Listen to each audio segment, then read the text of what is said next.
¿Y tú qué tanta atención le pones a tu salud mental? Hablemos juntos de esto. Bienvenidos todos a Supervive.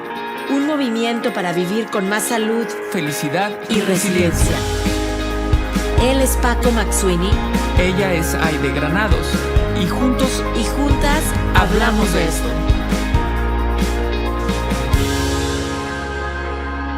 Porque valoras tu salud tanto como valoras a tu familia, Supervive es para ti. Este podcast es para ti.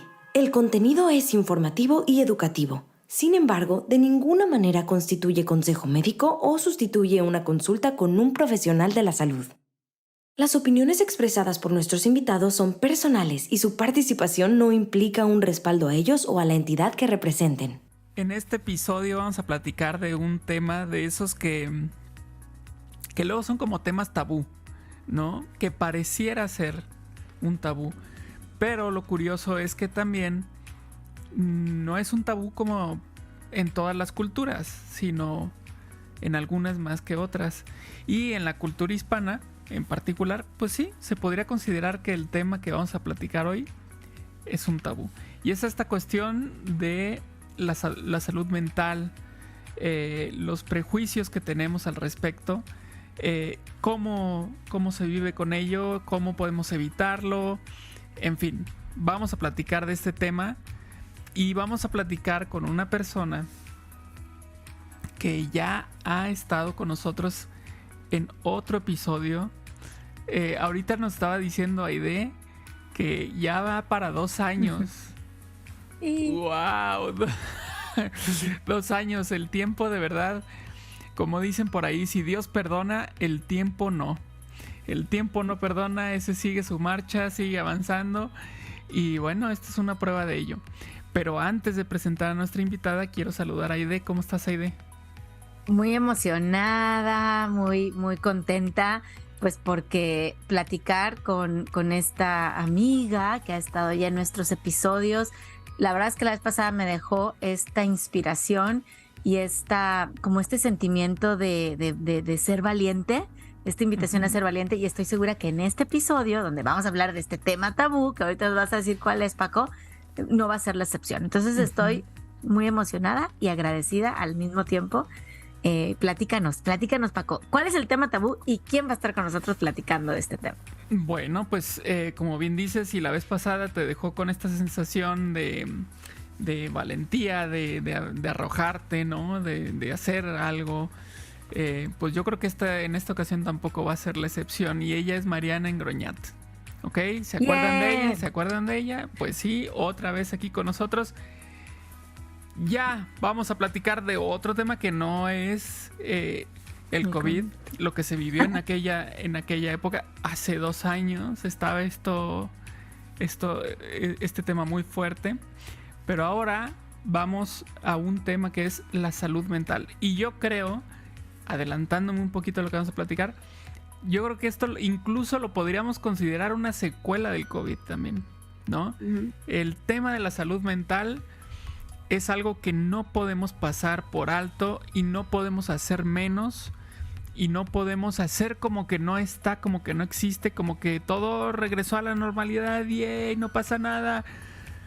Híjole, yo sí lo dudaría un poquitín. Y entonces el día de hoy Marianne va a estar con nosotros platicando este tema. Marianne, ¿cómo estás?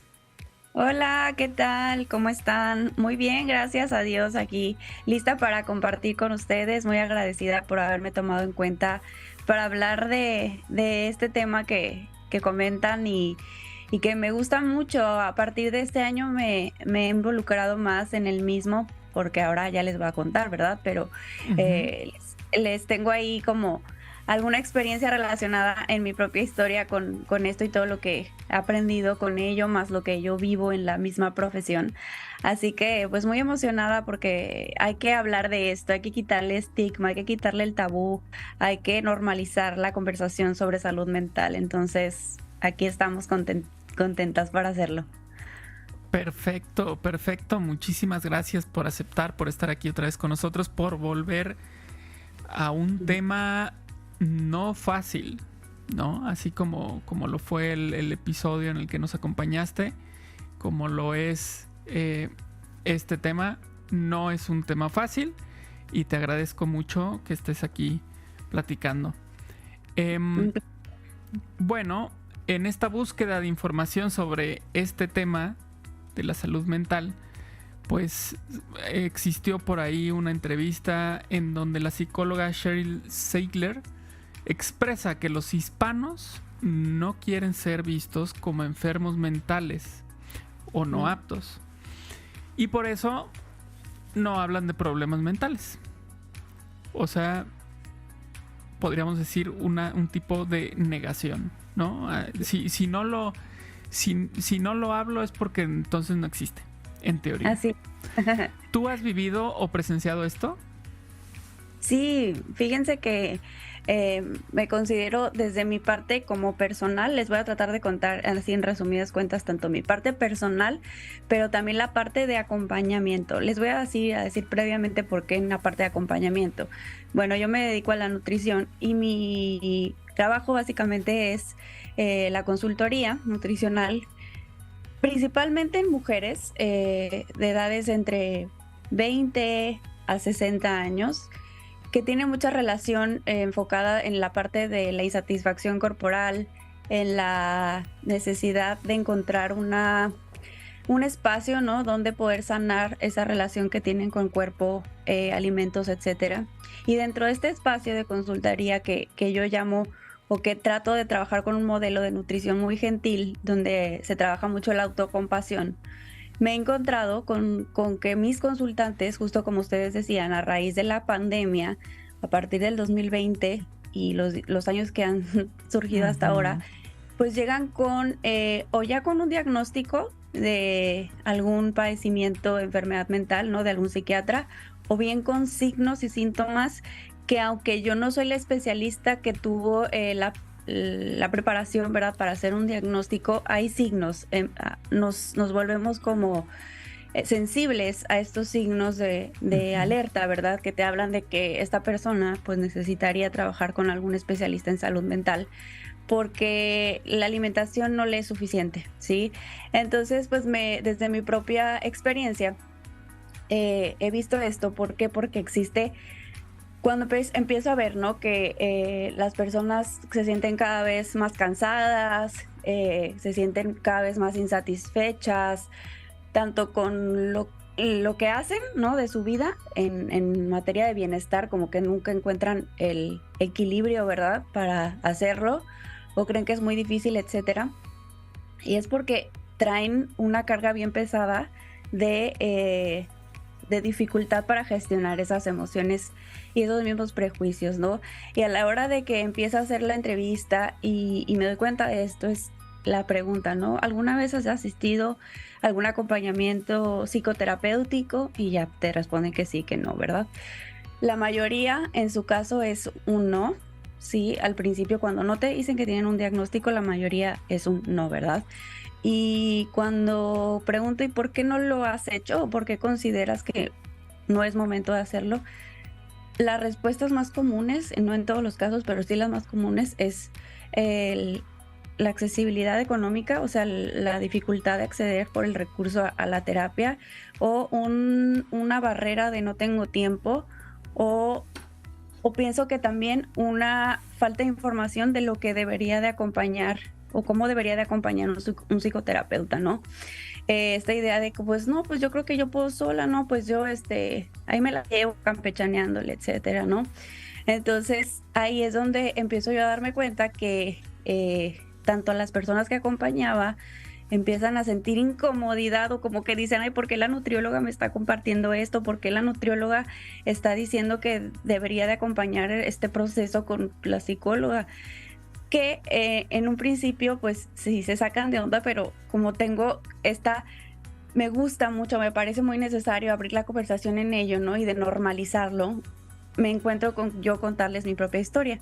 Y les cuento yo que pues para mí también era como tema tabú en mi vida. Yo tengo 29 años ahora, pero en el 2020, igual cuando empieza todo este tema de la pandemia, Es más, yo creo que antes, más bien, corrijo, antes del 2020, saliendo de la universidad, y que estaba ya en este punto de elegir, ¿no? ¿Qué voy a hacer con mi vida? Dónde quiero vivir, a qué me quiero dedicar, etcétera. Conforme fueron pasando los meses de egreso, ¿verdad? Siempre hubo como algo que en la parte de rendimiento, de sentirme plena, de sentirme satisfecha, no terminaba como de embonar, ¿sí? Y ahora yendo hacia atrás en retrospectiva, me doy cuenta que esos síntomas que yo empecé ya a notar muchísimo y que mi familia se empezó a dar cuenta y que fueron los primeros que dijeron, busca ayuda, no venían nada más desde desde 2021 que me hicieron el diagnóstico, sino que ya venía de años atrás, ¿no? ¿Y qué pasa? Que en esta búsqueda, ¿no? De sentido de vida y de propósito en la adultez joven, que es lo que a mí me ha tocado vivir, que ya veremos que la depresión, la ansiedad se tiende a encender más en ciertas etapas de vida, y la adultez joven en esto del salir y ver qué voy a hacer y cuánto voy a ganar y el propósito, etcétera, es más común de lo que pensamos. Y bueno, nunca tomé, sí tomé, perdón, terapia, nada más terapia, pero con abandono rápido, sí, o sea, unas sesiones y bueno, ya, porque la verdad, ustedes saben, pues sales, egresas, ¿verdad? Y empiezas a recibir dinero y pues... es que yo estaba picadísima, fíjate, ahí decías, qué interesante. No, todo esto nos pasa, a Paco le pasó y tal ratito igual me pasa.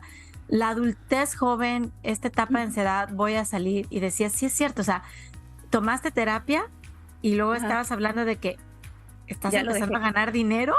¿Y qué pasó después? Cuéntanos. La verdad es que estaba yo, como se dice, picadísima en esta historia, sí. Claro, y dije, bueno, no, ahorita le voy a poner atención a otras cosas, ¿verdad? Como que yo puedo con esto, etcétera, pero les decía mentira, realmente no era el momento de abandonar. Y fueron pasando los meses y ya ahora sí llega la pandemia y los cambios, ¿no? De vivir esta etapa, y fue como empezó a detonar ya la sintomatología que les voy a contar, que es depresión y ansiedad, un trastorno mixto se le llama. Cuando venía a ver a mi familia, yo soy originaria de Tampico, Tamaulipas, y anteriormente al egresar de la carrera estuve viviendo en Puebla, pero venía seguido acá a casa, y pues ellos se daban cuenta, ¿no? Que tenía mucha ansiedad, ¿no?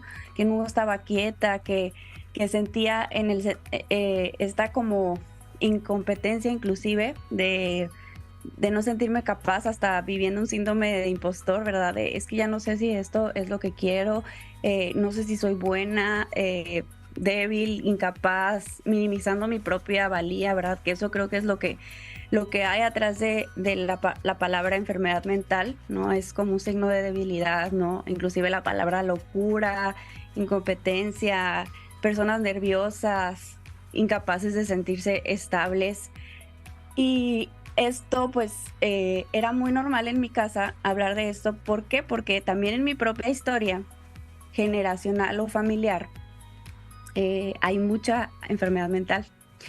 Y yo desde niña crecí cerca de la enfermedad mental, y para mí cada etapa de la vida pues como que lo vas comprendiendo distinto, ¿verdad? Y en la niñez lo entendía de una manera, en la preadolescencia de otra manera, en la adolescencia de otra, en la adultez de otra, pero yo creo que siempre fue un trago difícil para mí en mi vida, ¿no? El tener el diagnóstico de salud mental de una persona que amo muchísimo. ¿Por qué? Porque pues no lo entiendes, ¿no? No lo entiendes porque es complejo y porque no es normalizado, ¿no? No es como cuando alguien te dice que tiene diabetes, o ahora con el cáncer, ¿no? O problemas digestivos, no sé, muchas enfermedades que son físicas, ¿no? Del órgano del cerebro. Pero bueno, esto ayudó mucho porque varias personas dentro del núcleo familiar, tanto del núcleo primario como de generaciones previas, tenían síntomas tanto de depresión como de ansiedad, trastornos de límite de personalidad, muchas cuestiones que si bien son heredables, ¿verdad? Y entonces esto empezaba a prender como un foquito en los ojos de mis papás, que yo soy hija única, y pues digo, cualquier padre yo creo que al ver que algo no está bien con su hijo o hija, pues va a buscar ayudar, ¿no? Entonces sus recomendaciones siempre fueron, háblale a tal médica o a tal médico que te evalúe, platica con él, y así fue que en el 2021 ya decido tener una cita con la primera vez que acudía a psiquiatra a distancia con una doctora en la Ciudad de México, y la verdad es que muy cómoda, me hizo sentir muy cómoda porque les digo, yo ya había crecido, ¿no? Con un diagnóstico muy cercano y esto pues era normal de cierta manera, ¿no? Entendía que me iban a dar fármacos, entendía que esto iba con llevar terapia, que iba a ser todo un camino por recorrer. No me asustaba, pero a la vez yo decía, ¿pero por qué si estoy tan joven? ¿Pero por qué si apenas voy empezando la vida en general, ¿no? Digo, la pandemia me había, antes de la historia que les conté en el podcast pasado, pues no me había tratado tan mal como para sentirme de esa manera, ¿verdad? Entonces, bueno, ella me dice, sí, tienes un trastorno mixto depresivo ansioso, vas a tomar este medicamento, era un estabilizador del estado de ánimo bastante ligero, y yo, bueno, vamos a empezar, y vas a estar tomando psicoterapia, y quiero que hagas ejercicio, y quiero que esto y que el otro, etcétera. A la vez me da otro diagnóstico que a lo mejor lo han escuchado hablar, que ahorita como que también está mucho de auge, que es en inglés es el ADHD, el T de trastorno de déficit de atención e hiperactividad, que también por ahí lo estoy viendo un montón ahora que lo están diagnosticando, ¿verdad? Como sobrepensar y no estar quieto con pensamientos. Entonces fue como, ok, vamos a estudiar. Y ella me mandaba lecturas, me mandaba tareas, ¿no? En ese sentido de poder decir, vamos a informarnos, quiero que te informes de lo que tienes. Y así fue como fui empezando este camino. Me tomaron varias semanas en estabilizar como con los síntomas que puedes traer con el medicamento, que la verdad era muy ligero, pero en lo que me acostumbraba a la sensación de tomarlo. Pero después empecé a ver una diferencia, pero muy, muy marcada, de 0 días de tratamiento a 21 días de tratamiento, ¿no? Sin hacer gran circo y malabares, simplemente con el hecho de tomar ese fármaco que iba a hacer que la serotonina, que es la hormona, una de las hormonas que nos estabiliza el estado de ánimo, se utilizará de mejor manera, ¿no? En lo que si eran peras o manzanas, si era genético, si era circunstancial, si era por algo como que estuviera en mi ambiente, ¿verdad? Si era por una cuestión hormonal, etcétera. Ella dijo, este es el diagnóstico, etcétera, ¿no? Y nunca me compré, fíjense, el diagnóstico como decir, sí, vivo con depresión y ansiedad. O sea, como que sentía como, ok, es una etapa, pero aquí siendo muy sincera, también me costaba, yo creo que hablarlo, ¿no? O sea, lo decía con las personas más cercanas, mis amistades más cercanas. No con cualquier persona me atreví a decir, sí, vivo con depresión o ansiedad, o sea, o me acaban de diagnosticar y tomo un fármaco para estabilizarme. Por lo mismo, ¿no? Como ustedes mencionaban en la pregunta, por todo lo que esto significa. Entonces, creo que volviendo al punto inicial de esta pregunta, lo viví tanto viendo yo acompañando a otras personas, como yo dentro de mi propia historia, el sentir que no, esto no se dice, esto se queda aquí de secretito entre las personas que más amo. Y ahora pienso todo lo contrario, que hay que hablarlo, ¿sí? Y fue tanto que yo decidí mostrarlo en mis redes sociales para poder normalizarlo, pero para también ayudar de alguna manera a decir, oigan, no pasa nada, o sea, esto es más normal de lo que pensábamos, ¿no? Justo también en el camino, ese mismo camino que empecé a tomar el medicamento y todo el diagnóstico, pues me preguntaban mis amigos, mis amigas sobre todo, ¿y qué va a pasar? ¿Y qué sientes? ¿Y esto para qué es? Etcétera, ¿no? Y era una curiosidad genuina, pero sin tabú, y era bonito porque podíamos como que investigar, porque otras me decían, ay, yo creo que yo también me siento así, ¿será que sea buena idea encontrar pásame el número de la médica? O yo creo que en terapia voy a preguntarle a mi psicoterapeuta si sería buena idea tener una interconsulta. No sé, empezó a haber como curiosidad. Y así fue como me fui dando cuenta que muchas personas en esa misma edad, o sea, de mi generación, digamos, estaban viviendo Claro. pues, sí, síntomas muy similares. Entonces yo decía, ok, esto no es tan raro como yo pensaba de niña que cuando lo tenía aquí en casa era como, "Ay, seguro soy la única rara que vive esto en la casa y la realidad es que no. Por eso les cuento que sí, sí sé de esto. Wow. Gracias, gracias, Mariane. Fuera del aire decías, y creo que así también iniciaste diciendo, no soy la experta en hablar de esto, pero eres la experta, porque eres una persona que lo está viviendo, lo ha vivido, y para Ujú. mí eso vale toda credencial. Yo te escucho y además de tomar nota, porque saben que tomo notas, de verdad que se me queda aquí en mi corazón eh, el compromiso de normalizar esta conversación.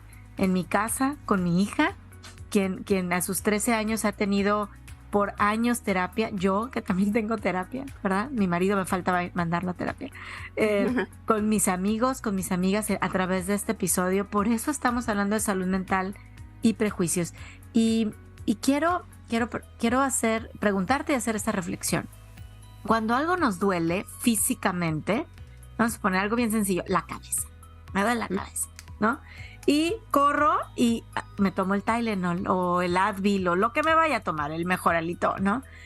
Pero si me duele, vamos a decirlo, algo emocional, como tú hablaste del cerebro, o sea, mis emociones, qué vergüenza me da, o sea, ahorita voy a hablar de la pena y la vergüenza, decir que me estoy tomando una pastilla que me ayude con mis emociones. ¿Me explico? O sea, no me da pena decir, oye, ¿tienes un Advil en la bolsa? Un mejoralito que me puedas pasar. Eso es normal, yo lo traigo en mi bolsa. Claro, no estoy diciendo que pide una pastilla, o sea, por eso voy a un psiquiatra, no, hay una evaluación. Pero a lo que voy es, me da pena. Y el otro día leía que uno de los, aquí en Estados Unidos le llaman los determinantes sociales de la salud, o sea, ¿qué determina la salud de una comunidad? Y uno de los más grandes en la comunidad hispana es la vergüenza, la pena. O sea, porque sí, porque tengo vergüenza, pena, no voy al doctor, menos un psicólogo o menos un psiquiatra, porque tengo pena. Entonces, el hecho de que tú estés abriendo esta conversación en tus redes sociales, con tus consultantes, o sea, cuando tú estás dando esta parte, hablar de nutrición, yo creo que es un paso tremendamente grande para que esa pena la sobrellevemos. O sea, si no la pasamos, pues nos vamos a seguir sintiendo mal. Paco, ¿qué opinas? ¿Qué opino? Fíjate que ahorita en lo que contestaba Marian, vinieron un montón de cosas así a la cabeza. Ya ves que de repente así me pasa. Y una de ellas fue este fenómeno de que esta cuestión como comunitaria, como social, que voy a poner un ejemplo. Nadie ve, no sé, una tienda que está ahí en la calle, ¿no? Hasta que alguien viene y te dice, yo ya fui a esa tienda y venden tal cosa y está buena. Y entonces ya entra en la mente de las demás personas ese lugar, ¿sabes? O sea, es un ejemplo así un poco burdo, pero lo que quiero decir es, hasta que alguien no te presenta algo de manera normal, de manera vivencial, que te platica desde su experiencia, muchas veces si no sucede eso, jamás lo voy a considerar, jamás lo voy a ver, jamás se me va a ocurrir, ni se me va a antojar, ni lo voy a procurar. Pero cuando ya alguien llega y me dice, mira, yo hice esto, vi esto, conocí esto, experimenté esto y me fue así, ya en ese momento lo empiezo a considerar, ¿no? Y yo creo que lo que está pasando ahorita con todo esto que nos platicabas, que en tus consultas, que con tus amistades, con tu familia, al estarlo platicando y sobre todo con este enfoque de normalizar, yo creo que abres esa puerta para que más gente diga, mira, puedo pasar por aquí, puedo intentarlo, puedo considerarlo siquiera, ¿no? Así de, bueno, al menos le voy a dar una oportunidad, porque pues bueno, también puede ser que alguien... Tú cuando nos te estabas contando esto, creo que comenzaste con algo muy esencial para mí, que dijiste, me sentí muy cómoda. Y bueno, pues obviamente habrá gente que no se sienta cómoda con una persona, pues lo intentará con otra, ¿no? Exacto. Pero el chiste es que empiece esa búsqueda. Y yo creo que para que empiece esa búsqueda, pues sí ayuda muchísimo tener de primera mano experiencia previa al respecto. Y entonces ya dices, pues entonces sí me animo, ¿no? O sea, sí es algo que considero. Y híjole, la otra cosa que me saltó a la mente fue en esta cuestión de no... A veces es difícil también caer en cuenta de estas opciones o de estas posibilidades, porque son temas, como decíamos al principio, como tabú. No tengo mucha información. En realidad el tema del cerebro como órgano también está todavía en mucha exploración, conocimiento, aprendizaje. Ahorita Aide nos decía un ejemplo con respecto a, pues, te duele la cabeza, te tomas esto, ¿no? Pero cuando es algo que, y lo entrecomillo, cuando es algo intangible, o sea, no me está doliendo la cabeza, no se me rompió un hueso, no tengo, no estornudo todo el tiempo, es algo que ni siquiera te puedo describir, tal vez. Cuando pasa eso, se complica todavía más el pensar, ¿y ahora dónde? ¿A dónde? ¿En dónde tengo que atender esto? Es más, ¿a quién le cuento? Porque está este tabú también de... Normalmente uno piensa, ve al psicólogo. Y ya de entrada el psicólogo es así como que... pues entra este pensamiento que decías al principio, Marian, también de... Yo puedo solo, ¿no? ¿Para qué voy al psicólogo? ¿Para qué gasto dinero? ¿Para qué ¿no? gasto? O sea, ¿Para qué gasto? Pero cuando llegan al tema del psiquiatra, no, bueno, ahí sí, peor tantito, ¿no? Porque ya dices, no, pues ni que estuviera yo loco. Que la canción. No se trata de que estés loco, o sea, es así como está el pediatra, el reumatólogo, el cardiólogo, o sea, ¿con quién voy para el corazón? Pues así está el psiquiatra, ¿no? Entonces, aceptarlo sin esta carga que normalmente tiene esta profesión, este médico que, como nos decía Marian también, pues sí, te va a dar medicamentos. Muchas veces son medicamentos que consideramos pesados, muchas otras no, pero nosotros no somos los especialistas, ¿no? Pero esta carga que tiene la profesión de psiquiatría, por las películas, por lo que se platica en libros, lo que tú quieras, pues se la tendremos que estar quitando poco a poco o más rápido que lo que quisiéramos. Tendría que serlo para que la gente ya lo considere sin miedo a ¿qué van a decir? Van a decir que estoy loco, o me van a dar un medicamento y voy a estar como zombie.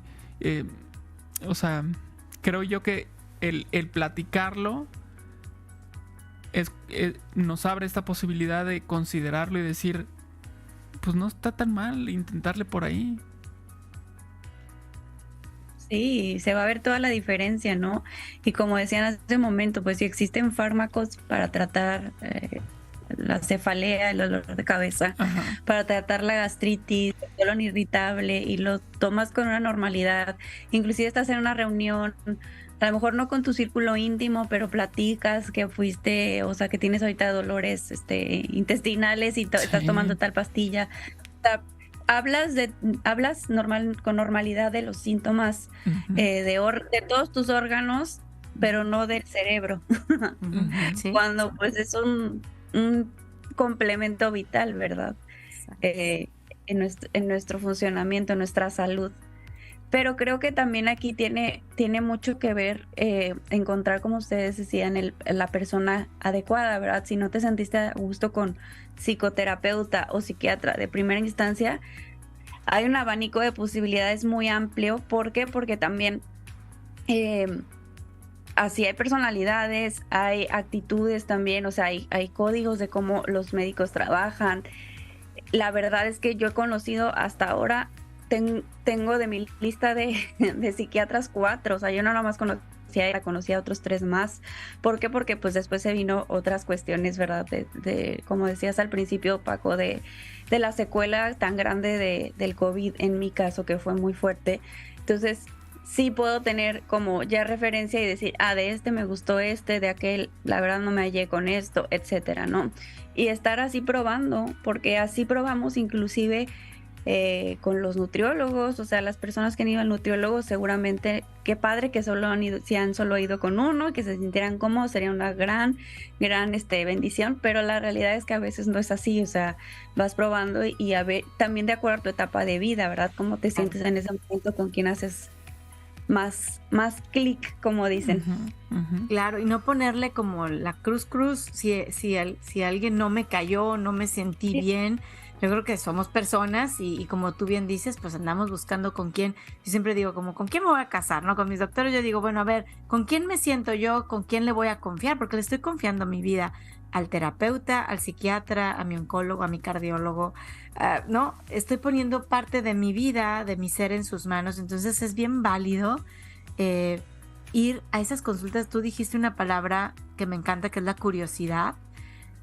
No es como que no haya de otra, es que voy con curiosidad. Oye, yo acabo de ir ahorita en la tarde a un neumólogo para mi hija, digo, bueno, me gustó, no me gustó, que sí, que no, qué otras posibilidades voy a tener, pero vayamos a hablar de este tema de salud mental, obviamente sin prejuicios, como lo estamos viendo aquí, normalizándolo y con curiosidad. O sea, iniciemos, o sea, yo creo que ese pedir ayuda, ese decir, me siento así, pero no sé cómo ni siquiera expresarlo. A lo mejor es comentarlo primero con el médico primario. A mí me han llegado a recomendar terapia mi médica primaria. O sea, decir, oye, ¿no has considerado? Oye, no, ¿por qué no? Déjame ver. Entonces ya voy con un terapeuta, ¿verdad? O un psicólogo y él me puede referir con un psiquiatra. Entonces yo creo que es una cadenita y vamos a encontrar estas soluciones. Mariane, yo te quiero preguntar, ¿qué podemos hacer o qué recomendación nos puedes dar para ir quitando de nuestro vocabulario palabras descalificantes en el tema de salud mental? O sea, por ejemplo, pues si no estás loco, no estás loca, ¿no? Eso para mí es una palabra descalificante, ¿no? O incompetente, ¿no? Digo, alguna recomendación, porque en verdad usarlas, no sé, ¿cómo te diré? De broma en broma, a veces somos bien bromistas, pesados, ¿no? Pero son palabras que empiezan a descalificar mi salud mental. Pues yo creo que mucho tendrá que ver con la parte de psicoeducación, le llamamos, ¿no? Que es desde temprana edad. Sería buenísimo, ¿no? Encontrar como así como ahora les enseñan en las escuelas sobre alimentación, pues ahora como sería también bien importante hablar sobre las emociones, sobre la gestión del estrés, sobre normalizar que a veces nos podamos sentir con ansiedad o con síntomas depresivos o de cómo transitar duelos, etcétera, ¿verdad? Pero todo eso tiene que ver con psicoeducación, ¿no? Que se da como en la escuela sería un punto ideal, pero a ver, hablemos desde casa, ¿verdad? Desde cómo nosotros como adultos, en el caso de los que son padres, cómo es que podemos también abrir la conversación sobre esto, porque imagínense en mi caso, ¿no? Que mis padres, por ejemplo, no hubieran tenido una mente abierta para, o sea, que no hubieran tenido experiencia previa y que no hubieran además tenido mente abierta para ayudar, pues la historia hubiera sido distinta, ¿no? Y cómo hay casos, ¿no? En donde los hijos no se sienten cómodos para hablar con papás de esto, pero a lo mejor sí con un amigo, una amiga o con una profesora o con alguien que no sea del círculo familiar, pero por eso debería de haber espacios también para como estos que están ustedes promoviendo para hablar de esto, ¿no? Y creo que a raíz de la pandemia se han abierto más espacios, o sea, sí creo que cada vez en medios sale un poco más, digo, no hablan mucho, ¿verdad? Porque como decía Paco, ahí sigue la investigación, pero en medios de comunicación se habla, ¿verdad? Ya de temas de trastornos de ansiedad, de depresión, que el síndrome del burnout. Hay personas que se dedican a difundir en redes sociales, que a lo mejor no tienen una profesión en el área de la salud, pero a lo mejor, no sé, comparten, ¿no? Que está bien tomarte tu comprimido de pastilla en la mañana, ¿no? O que chida estuvo la terapia de esta semana. Normalizar que pasar por un diagnóstico de este tipo, pues le puede pasar a cualquiera y que se habla ya, ¿no? En las redes sociales de esto un poco más, o sea, sí creo que ya se está hablando más de esto, hace falta todavía mucho trabajo y pues desarrollarnos nosotros la misma empatía, ¿no? O sea, escuchando este tipo de historias, creo que podemos decir, mira, o sea, es la vulnerabilidad del ser humano de ponerla así tan fácil, así como te enfermas del estómago, también te puedes enfermar de la mente, ¿no? Entonces, claro. Es igual, no hay diferencia alguna, no te hace mejor, menor persona, no te va a quitar ninguna posibilidad de lograr tus sueños, de hacer eso que quieres, pero pues para eso necesitamos espacios, psicoeducación y abrir nosotros la mente para escuchar, a ver, y cuentan, o sea, hacer preguntas, aunque pueda sonar incómodo, ¿verdad? Pero, ¿y cómo te sentías? ¿Y cómo supiste que debías de pedir ayuda? Etcétera, ¿no? A mí me gusta que las personas con las que platico sean curiosas para yo contarles lo que yo viví y a lo mejor despierto algo en ellos, ¿no? O a lo mejor para un familiar, ¿no? Me ha tocado dar testimonio de esto y ya me dicen como, ay, siento que sí, mi hija le serviría muchísimo esto que me estás diciendo. No podrás decir, claro, con gusto. O sea, hagamos esto, cadenita de compartir lo que sabemos y también darle, creo que, difusión a buscar, ¿cómo les diré? Como estas formas de apoyarnos para encontrar, porque es un privilegio, la verdad, recibir atención de este tipo a nivel psiquiátrico. Es un privilegio enorme. Y cuántas personas pues no tienen la posibilidad de acceder a esto. Entonces, como también las personas que están en las instituciones, de qué manera se podría ofertar mejores opciones para apoyar en salud pública, porque ahora está haciendo la tasa de enfermedades de condiciones mentales, se está yendo al alza, así como se está yendo al alza la diabetes. O sea, igual de importante sería atender el núcleo de temas cardiovasculares, metabólicos, así como la población que carga con diagnósticos de enfermedad mental, que eso impacta al país en muchas formas, en todo el mundo, ¿verdad? No solo en el país, en todo el mundo, y salva vidas. O sea, las tasas de suicidio también, cómo van a la alza. Y ahora se habla de eso, ¿verdad? Antes que esperanzas, claro, poder tener conversación sobre esto. Se habla de la epidemia de la soledad también, o sea, recientemente aquí en Estados Unidos estaba leyendo este informe, ¿no? Del General Surgeon es una epidemia esta parte, y yo creo que a raíz de la pandemia otra vez viene todo el tema de del isolation, ¿no? Y se habla de, ya es una epidemia y la gente está padeciendo, entonces que yo creo que lo hablen en los de investigación, en las escuelas, en las empresas. Las empresas ya están hablando de salud mental, ¿no? Me encanta. A mí, te voy a decir una cosa, yo recién llegué aquí a Estados Unidos hace 12 años y me acuerdo muy bien, a lo mejor al par de años que tratamos o iniciamos terapia para mi hija y era un rollo con el seguro médico que nos cubrieran las terapias. Ahorita, a mí el año pasado no tuve que pagar nada durante el último mes porque ya había llegado mi copay, todas gratis. Dije, wow, padrísimo, vamos a aprovechar. Pero esto es porque siento que sí hay una apertura. O sea, hay prejuicios en la comunidad hispana, tenemos que hablar de salud mental, pero al mismo tiempo ya empieza a ser este tema importante en empresa, gobierno, escuela, hospitales, etcétera, ¿no? Sí, o sea, ya como se habla así de de la diabetes, como les decía, o sea, cómo es que al rato también va a haber, bueno, ya hay, creo, sí hay awareness, como el estar pendientes de los meses, ¿verdad? De awareness en Sí. salud mental, etcétera. Todo Sí, eso exacto. igual de importante que lo demás que ya conocemos.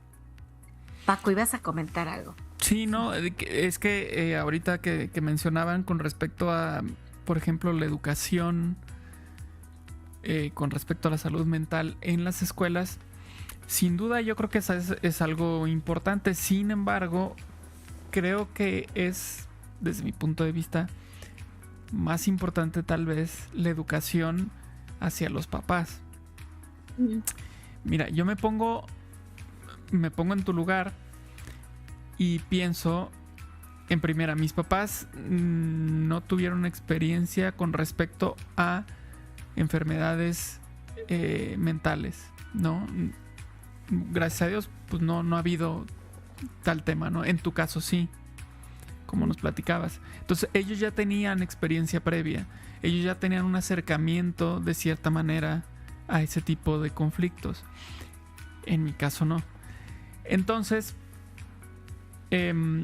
mis papás son de una generación en la que no se consideraba ningún tipo de problema de salud mental, ¿sabes? O sea, literal, el que va al psiquiatra es porque está loco, ¿no? Tiene esquizofrenia. Ajá, exacto. Y tiene que tomarse un medicamento, meterse en un asilo. ¿Sí me explico? Pero ese es el concepto que tienen generacionalmente, ¿no? Yo no estoy culpándolos a ellos como personas, sino como colectivo, ¿no? Generacionalmente. Entonces, si yo les hubiera dicho, oigan, es que necesitaría, yo creo que ir con... Muy probablemente me hubieran dicho, no, espérate, yo creo que tú puedes, ¿no? Échale ganitas. No te estreses. Ah, bueno, Sí. si me lo dices ya, con eso. Ajá, no estés triste. Mágico. Sí, no se me había ocurrido, ¿no? Pero Exacto. quizá esa hubiera sido una postura. Y quizá todavía eso exista en papás de mi o sea, gente como yo, que tiene hijos de mi generación. Pero yo creo que esto se está rompiendo poco a poco con generaciones, por ejemplo, de los millennials para abajo. Yo creo que ya se está normalizando de una manera más abierta, digamos. Ya estamos entendiendo. Esas generaciones nos están haciendo entender a nosotros que esto es algo que tenemos que ver como una posibilidad y que se tiene que atender y que no es motivo de vergüenza, ni de ser menos, ni nada por el estilo.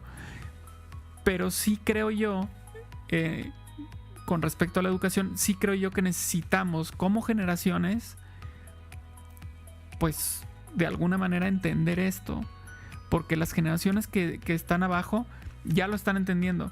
Sí, la escuela les puede ayudar, sí, por supuesto, pero les tocó vivir, por ejemplo, esto de la pandemia. Lo están viviendo en su día a día, crecieron con ello, lo experimentan, lo sienten, ven que sus compañeros lo tienen, ¿sabes? O sea, se da, ya, se está dando esto, se está hablando entre ellos al respecto, ya lo escuchas, ya te dicen, es que siento ansiedad, es que siento, yo creo que me tengo que atender porque me siento como deprimido. Eso lo entiendo, pero el tema es ¿quién paga la cuenta? ¿Quién paga la cuenta del psiquiatra? ¿Quién paga la cuenta del psicólogo? ¿Quién sube al hijo o a la hija al carro y se lo lleva o se la lleva a su terapia? Si esa persona que se encarga de eso no cree, no está convencida, no, pues es muy difícil. Entonces yo creo que la educación tiene que ser también hacia nosotros los adultos. Y lo que decía Toide con respecto a las empresas ya están hablando de eso, perfecto, porque yo creo que ese es un punto de educación para nosotros, ¿no? El que en el negocio en el que tú estás trabajando te lleguen y te platiquen de la existencia de la ansiedad y que digas, ah, caray, entonces eso que yo he estado sintiendo desde hace 3 años puede ser ansiedad. Ah, perfecto, ya le estamos poniendo nombre a las cosas nosotros también y nos estamos dando cuenta que no tienen por qué avergonzarnos el hecho de sentir y decir eso, ¿no? Entonces, yo creo que las generaciones que están ahorita en las escuelas, universidades, secundarias para abajo, creo que van muy bien en ese tema, ¿no? Van viéndolo de una manera más normal, menos estigmatizada, menos tabú. Ahora nos toca a nosotros, ¿no? Como adultos, como encargados de personas que todavía nos necesitan para ciertas decisiones, pues educarnos en este tema, ¿no? Así es. Sí, qué mejor que informarse y de ahí ser el punto de partida de ayuda también. Sí, o sea, no ser los primeros que niegan, ¿no? Que llega tu hijo, tu hija, es que tengo ansiedad. No es cierto, no es ansiedad, eso necesitas otra cosa, ¿no? Tú tranquila, considéralo. Exacto. Ayer voy a decirlo aquí en el podcast porque lo estamos normalizando, o sea, ayer tengo hija adolescente, ¿no? Entonces después de una discusión mamá-hija, ¿no? Ya más calmadas las dos en la tarde, me dice, mamá, yo creo que necesito regresar a terapia, ¿no? Porque ella tomó terapia, tenía un trastorno de ansiedad cuando era más chiquita, bueno, y lo sigue obviamente trabajando, y la verdad se me hizo así, wow, o sea, qué petición, no me está pidiendo unos zapatos, ¿me explico? O sea, quiero regresar a terapia, ¿no? O sea, su terapeuta, híjole, no, pues si la quiere más que yo, creo que no, pero es una influencia positiva en su vida tremenda, o sea, ha hecho un clic precioso, ¿no? Entonces, wow, y le digo, sí, por supuesto, vamos a regresarnos en esta nueva etapa, como tú dices, la adolescencia, en fin, escuchar a nuestros hijos y ojalá tengamos, voy a decirlo aquí, no conozco a tu psiquiatra o a tu equipo, Mariane, con el que estás trabajando, pero que es el enfoque multidisciplinario que tú nos estás platicando es increíble. Y con eso quisiera yo que nos ayudes a concluir. No es buscarnos un doctor que diga, nada más te tomas la pastillita y ya. O sea, tú dijiste, me puso ese ejercicio, me mandó cosas para leer, por supuesto que sí, me voy a tomar X o Y pastillas y voy a platicarlo con mi familia. Entonces, digo, este enfoque multidisciplinario es el que te está a ti elevando. ¿Qué nos puedes decir al respecto? Y con esto, pues, concluimos este gran tema. Muy bien, pues la verdad es que aquí quiero que quede así bien facilito. Cualquier diagnóstico en salud mental tiene que tener pilares, ¿no? En realidad, de cualquier tipo de salud, ¿verdad? En condiciones de salud. Pero acá a mí me tuvo que quedar muy claro, pero de verdad hacía toda la diferencia, que es como una silla que tiene 4 patas, ¿no? Una pata es tomar la medicación como se te indica, tal cual, sin tú querer hacer ajustes, porque esto también es otro tema, ¿verdad? Como, es que no me estoy sintiendo muy bien, yo me la voy a quitar. No, eso no se puede hacer. Siempre estar en mucha comunicación con el médico tratante y darle tiempo, ¿verdad? Darle tiempo a la sustancia que haga efecto, etcétera. Pero esa sustancia no va a ser suficiente porque eres una persona que se compone también de células que trabajan con señales hormonales, y para que esas señales hormonales estén funcionando bien, debes de tener un estilo de vida, que sería como la otra pata, ¿verdad? Un estilo de vida pues meramente en balance, ¿verdad? Lo mejor posible. La higiene del sueño es vital para salud mental. Muchas veces toda la raíz y el desencadenamiento, ¿verdad?, de estos síntomas tan fuertes, ¿verdad?, de la ansiedad, tienen mucho que ver con una pobre higiene de salud, de calidad de sueño, ¿sí?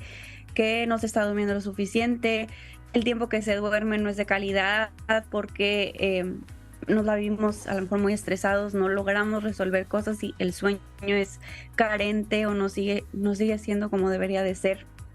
El tema de despertar a un horario específico, ¿no? El ser muy puntuales con nuestros horarios, como cuando éramos niños y que nos tenían nuestros papás de tal hora a tal hora te levantas. O sea, hay así todo eso de organización es muy importante para la mejoría de los mismos síntomas. La parte de la nutrición aquí, miren, podríamos hablar de otro podcast alrededor de esto, pero sí.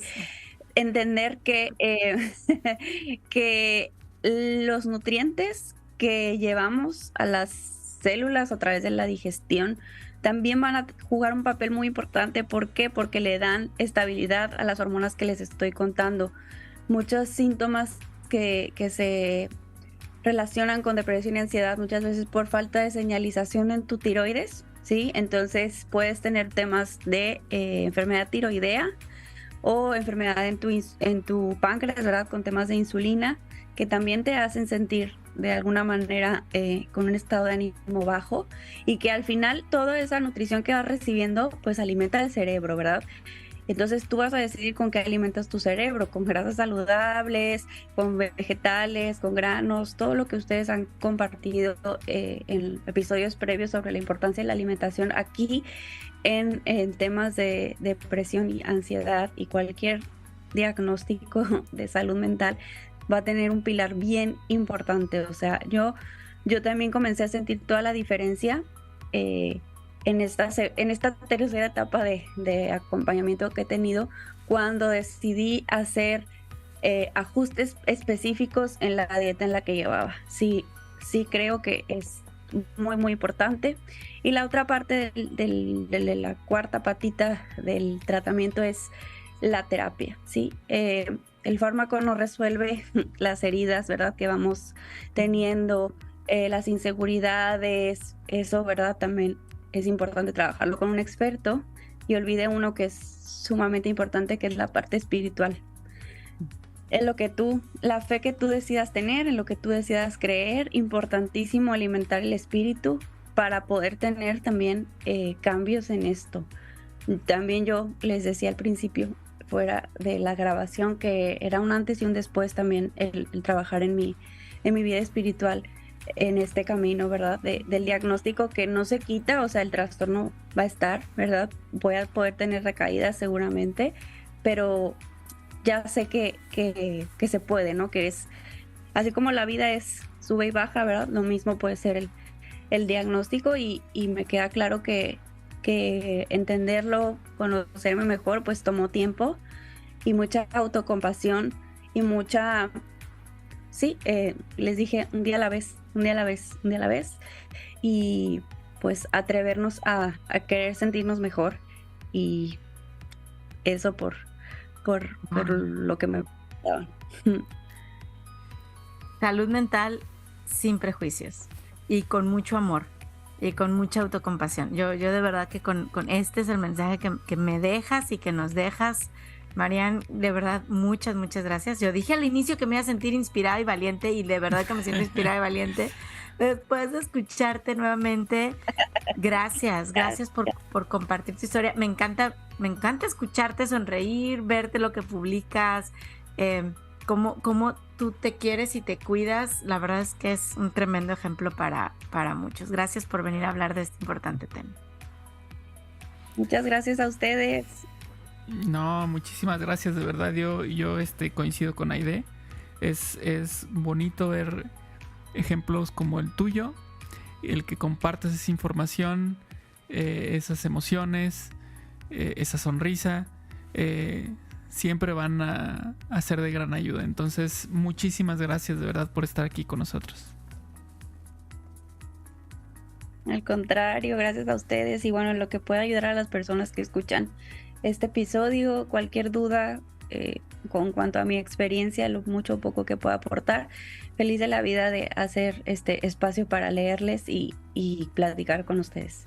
Mariana, ¿cómo te pueden seguir, buscar, encontrar, contactar? ¿Cómo le podemos hacer? En Instagram, Facebook, pero básicamente en Instagram, que ya todo el mundo sabe usarlo y es más rápido, creo, de alguna manera. Nutrición con Marian, como se escribe el nombre, @nutrición con Marian. Ahí estoy pendiente por si me quieren escribir algo, y con todo gusto. Perfecto. Bueno, pues que este tema que estamos hoy finalizando el 2023, a punto de iniciar el 2024, en verdad caiga en nuestro corazón y en nuestra mente como parte de nuestro plan de acción, como parte de nuestros propósitos, resoluciones que vamos a hacer. Es un tema vital, así como se escucha, es un tema para nuestra vida, para pues para vivir con más eso, salud, bienestar, felicidad. Así es que gracias Marian. Esta seguramente no va a ser la última vez que platicamos contigo en el episodio. A lo mejor la próxima vez vamos a decir, hace otros 2 años, ¿verdad, Paco? Pero bueno, me encanta de verdad volver a saludarte y nuevamente gracias por un episodio más de Supervive. Gracias por escuchar Supervive Podcast. Recuerda que estamos en Spotify, Apple Podcasts, Google Podcasts, iVoox, Podbean, YouTube y en Supervive Comunidad App, que la puedes descargar a tu teléfono celular. Comparte este episodio y ayúdanos a cambiar más vidas con salud, felicidad y resiliencia.